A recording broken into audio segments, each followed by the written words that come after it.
Welcome everyone to another episode of Two Intellects Talk About Stuff. Welcome, Bill. Welcome, Chrissy.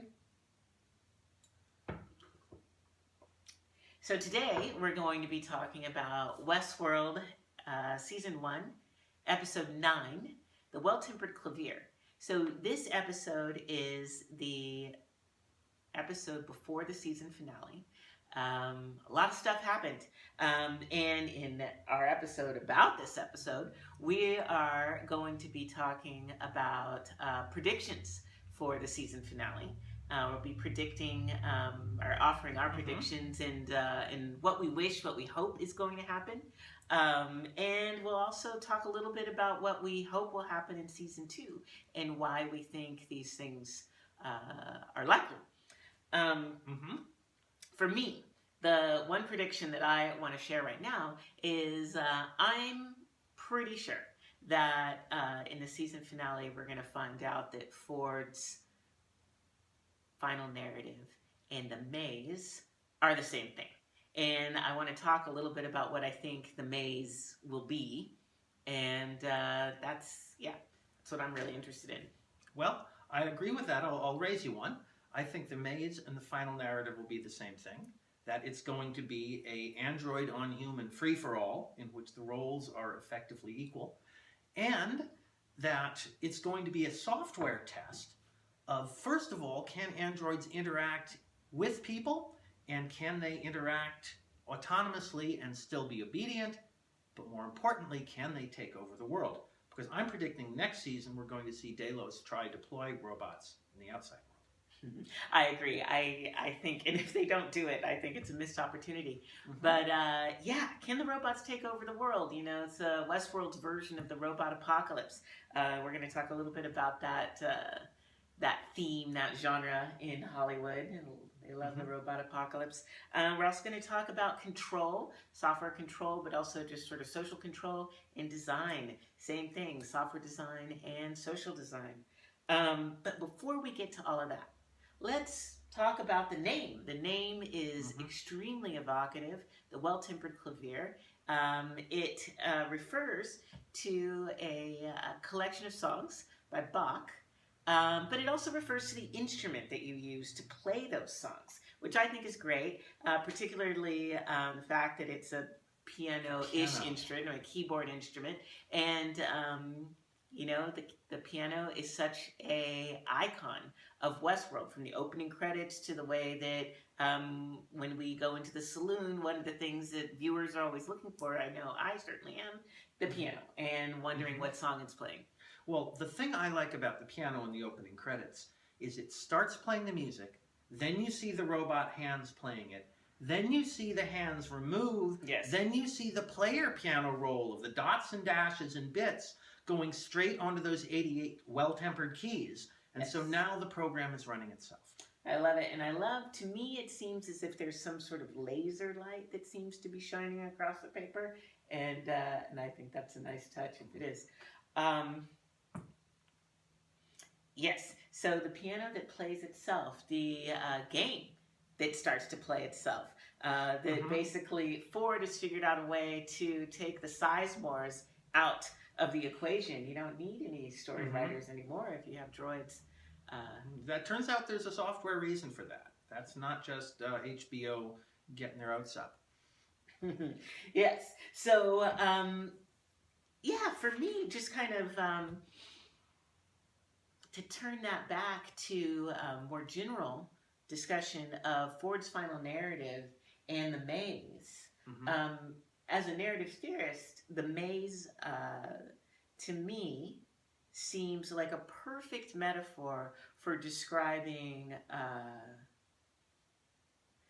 the very structure of narrative, everything that is not the dialogue, not the description of the characters. And once you start to imagine what that could be, it all falls apart. You know, it seems like, well, how could you separate the things? Like, what is the structure of narrative? And that's why a maze metaphor, to me, is so perfect. Well, it seems to me the maze is good, because in real life, things just get farther apart and they get more diffuse and wander farther from the original track.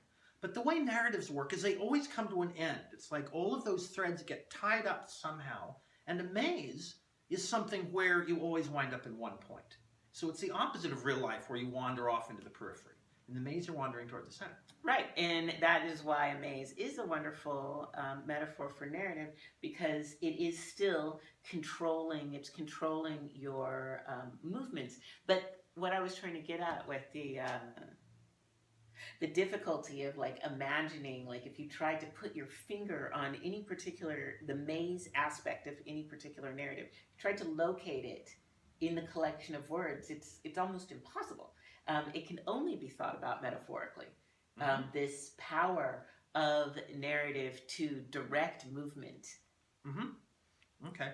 Okay, Bill, why don't you remind us what happened in this episode? It was so plot heavy. Yeah, too many things to cover.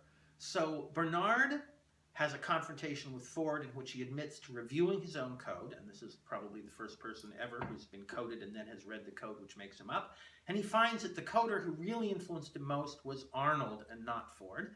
You're not my father!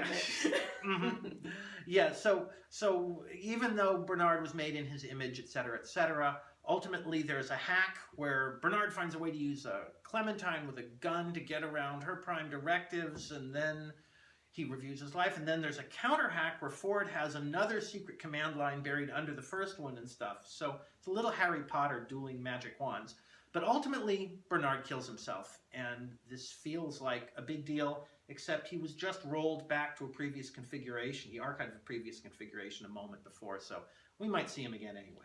Right, you gotta wonder, is that his loop to, approach this rageful moment of rebellion and then be sent back? And yet he's one of only five strands going on.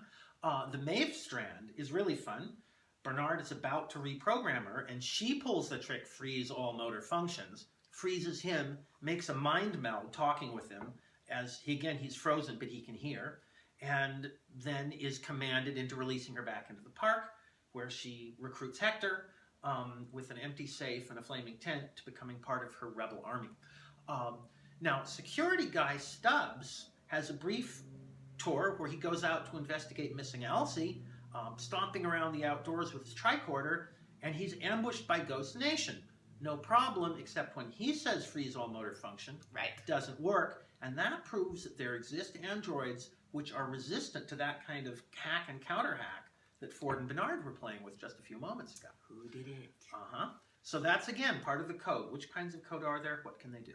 And so let's see. Dolores and William and Logan. So Dolores and William are tied up. Logan is stomping around getting drunk and like killing people, and makes one of his point by gutting Dolores and showing how her innards are all mechanical. And William is so touched or upset by this that he apparently goes off and kills every moving creature in sight, save reasonable, Logan. right? And so now he's clearly on his way toward becoming some sort of an extreme character. And we get to see the Man in Black show up. He's got a noose around his head. He's on the ground. He's about to be killed or something like that. Or maybe he almost was killed. And up to him walks a young African-American woman on the board who sort of commands his cooperation in some political chicanery and talks about this mysterious data we'll get back to. That's a cool reversal. And then, almost to close, the Man in Black walks into that church. Dolores is the only person in church, looks toward him and says, William? Or at least mouths it. So it looks like maybe William is the Man in Black and they're separate timelines. It does seem like that mystery's solved. So that's pretty much what happened in the episode, and I can't wait to talk about what it says about how the final narrative has to be structured, and probably next season too. Right. There so much action and so many mysteries still on the table. For me, though, what I liked about this episode is that I felt that it fully destroyed the distinction between human and android. Okay. And that relates to my prediction about like what I think is going to be happening in the maze. But yeah, so this full destruction of, a black and white distinction between droids and humans. That's sort of been, that's the whole, what the show's all about, it's so hard to tell the difference. Um, but so in the beginning of the show, we've got these droids that seem very human-like because they can improvise, and then they have this new capacity to go into reverie. And so they have basically the reverie to me represents an interior life, and that these physical gestures are a sign of interior life. And but the only way to create them is to actually give some facsimile of interiority to the droids, which is what's caused all the problems. You know, in my view.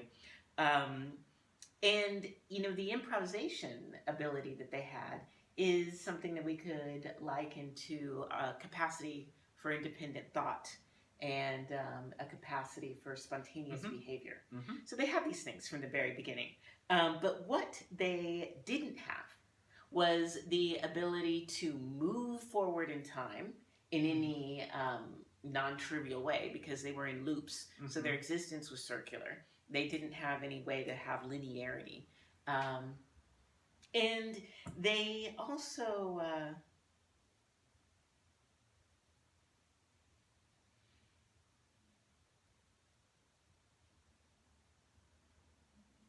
they also couldn't change. You know, the loop, I mean, it's related. It's almost like I almost hesitated to make it a different thing. But so no temporal development, no linear development, no ability to change based on willful transformation. They couldn't do that. They could be changed by somebody else. Well, in this episode, we saw Will transformed against his will, you know, in reaction to Logan's spectacle of violence. So a human transforms. Yes, a human transforms against his will. And then we also hear, when in that scene with Charlotte and the Man in Black, that the Man in Black is kind of like a droid in a way, with this addiction to the park, and he's stuck in a loop. Stuck in a loop. And we've been seeing that all along, getting indications that he's been here before, he's done these things before. That's why he's so good at it. And so in that moment, with this noose around his neck, we start to wonder, how powerful is the Man in Black? It occurred to me he's more powerful. So far, granted, he's only been portrayed as a guest who is like really into it and has been coming back and getting the same hits for 30 years. But what if he's a security consultant? What if he's hired by the board to do an independent audit of what these droids can do and what dangers it might pose to society or to the corporation or something like that? People do that all the time. Yes, and They're called black hats, by the way. Right. And I'd like to see some sort of backstory like that for the Man in Black, because I think that this episode really reduced him to a cliche. So unless they're able to really give us a little more, I don't know. I think I might be tired of him as a character. Okay, well, I've seen plenty of them. I haven't seen any new tricks lately. The things that I was looking at here are all about the major issues which have been set in motion by this idea that software can explain so much of people. And that's the primary conceit of Westworld. It's what I love it for, and they're in a position where they can really make good on it.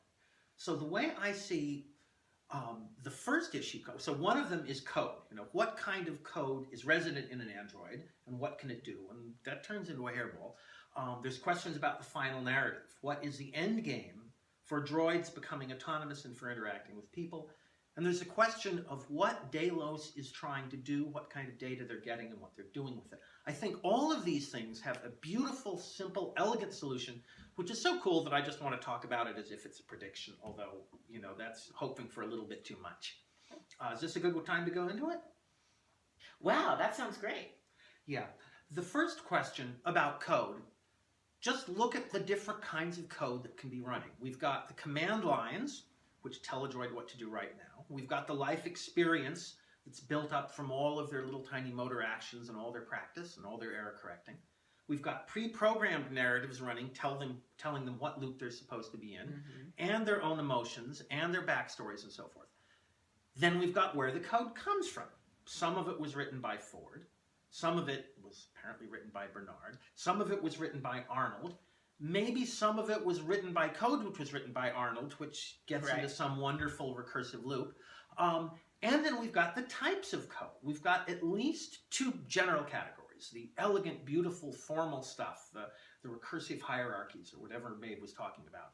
And then the sort of the lame hacks that Ford puts in, and these backdoors behind other backdoors, which are all ungainly and kind of clunky and computationally unstable. So with all of these things going on, Westworld has set us up with a potential dilemma. It's like Harry Potter. You've got a spell, and then my magic creature passes your spell plus a double endurance card or whatever.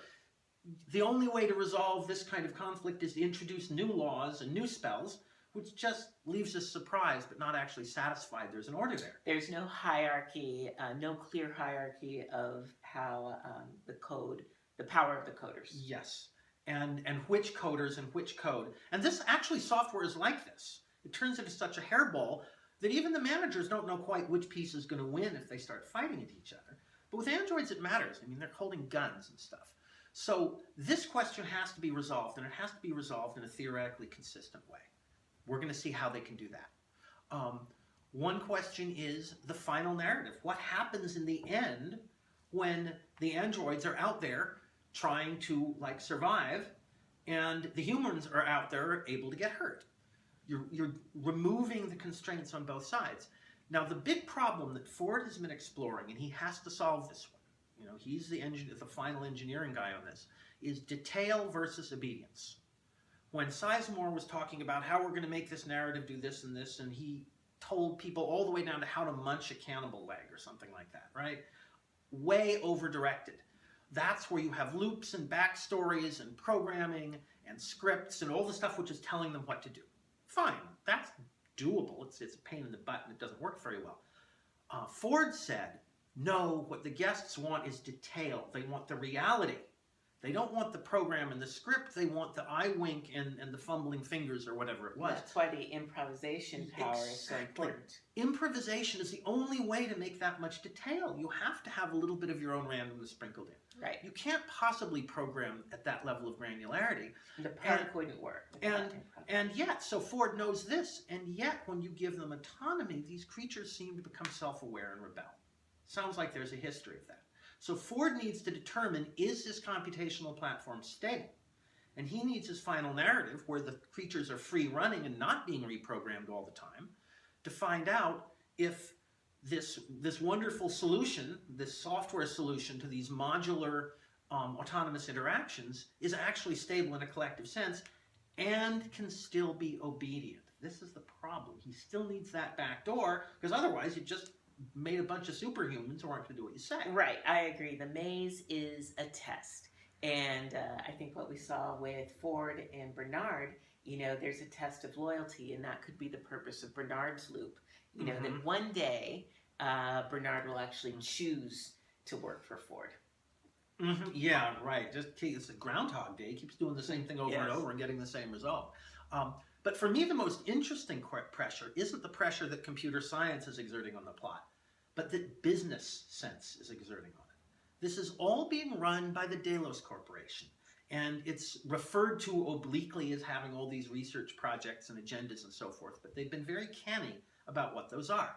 And they're going to have to resolve that in the season finale. I mean, not resolve, but to me, I think that they're going to need to give us some more information about what Delos is up to. Yeah, well, that's the fun thing about this theory business. You don't need that much information. Let's just say they're a corporation. Let's say they want to take over the world. Not just the world's information, but the whole world.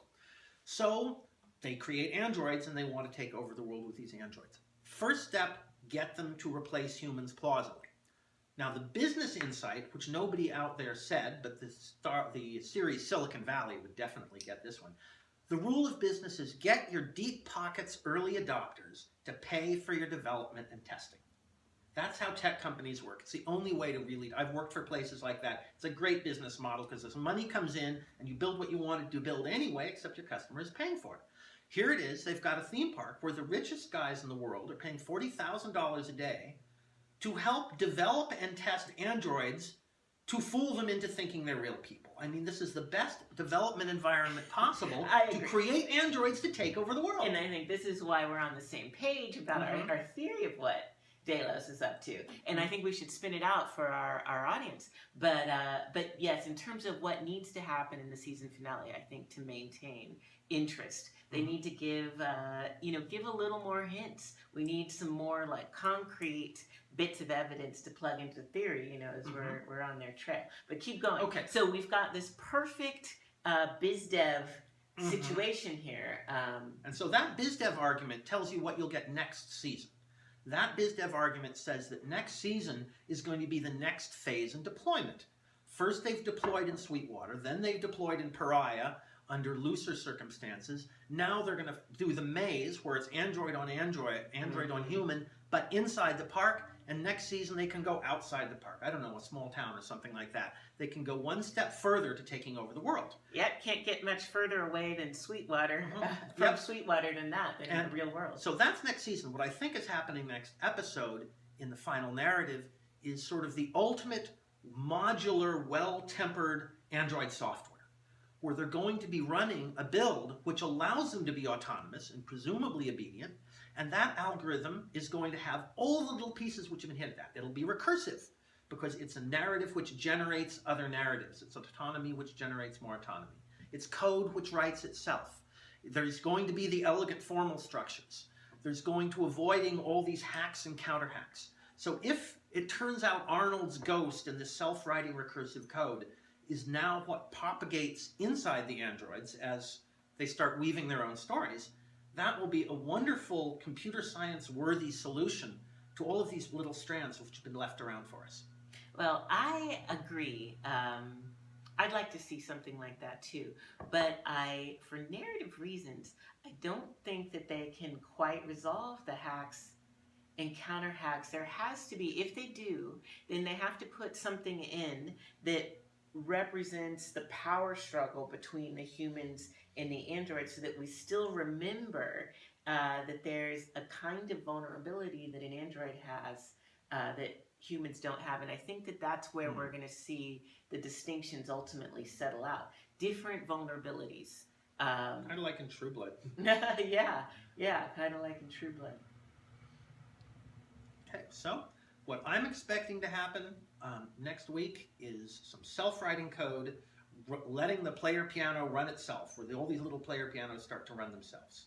What do you see? Exactly, yes. The player piano is going to be running itself. That action will occur in the maze. Whatever that's going to look like physically, I'm not sure. Perhaps Escalante, I'm guessing, will be the literal side of it. Cool. Well, I can't wait to see it. It's only a few days in the future, and then we'll be back to see what actually happened. Yes, thanks a lot. Bye-bye.